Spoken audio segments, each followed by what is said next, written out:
Okay, you're on your way to visit a friend. Your phone isn't receiving messages because, well, you're 30,000 feet in the air. When you land, your friend says, "Hey, I sent you a message. Did you see it?" The term message is dependent on the content of the message and the channel it was sent over. You might not think about this often, but you receive messages in different ways, like sent to your phone number, WhatsApp, or Facebook Messenger. These are all different messaging channels, and you can have different types of messages sent over these channels. Did your friend send you an update on their crush, a photo of them waiting for you at the airport, a link to a restaurant to grab lunch after you land? Today, we're going to look into the primary types of messages that can be sent over telecommunication channels. Think a Twilio phone number or third-party apps like WhatsApp. The first is SMS.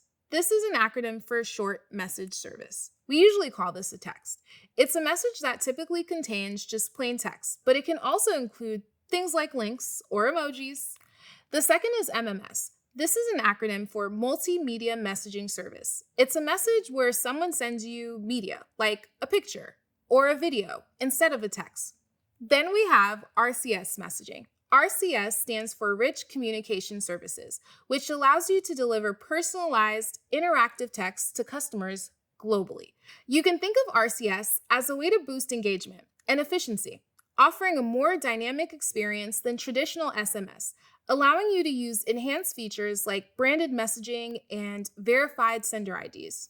The final type of message is called OTT, or over-the-top messaging. As someone who is a bit extra themselves, I can understand being over the top. OTT messaging is text-based communication on a platform that uses existing internet services to deliver messages, not the telecommunications infrastructure like text messages do.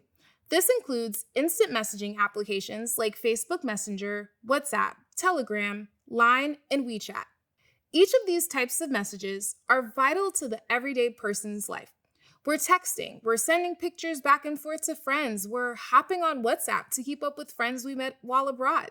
So it's important for us to be able to send and receive all these different types of messages on our users' preferred channels. They call it meeting your customers where they are.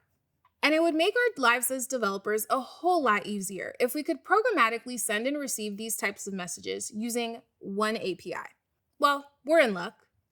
You can programmatically send and receive SMS, MMS, RCS, and OTT messages using the Twilio messaging API. And we're going to learn how to do just that. But before we get ahead of ourselves, let's start with the basics and get a solid messaging foundation going. Our first course of action will be signing up for a Twilio account and learning to send an SMS with a few lines of TWIML.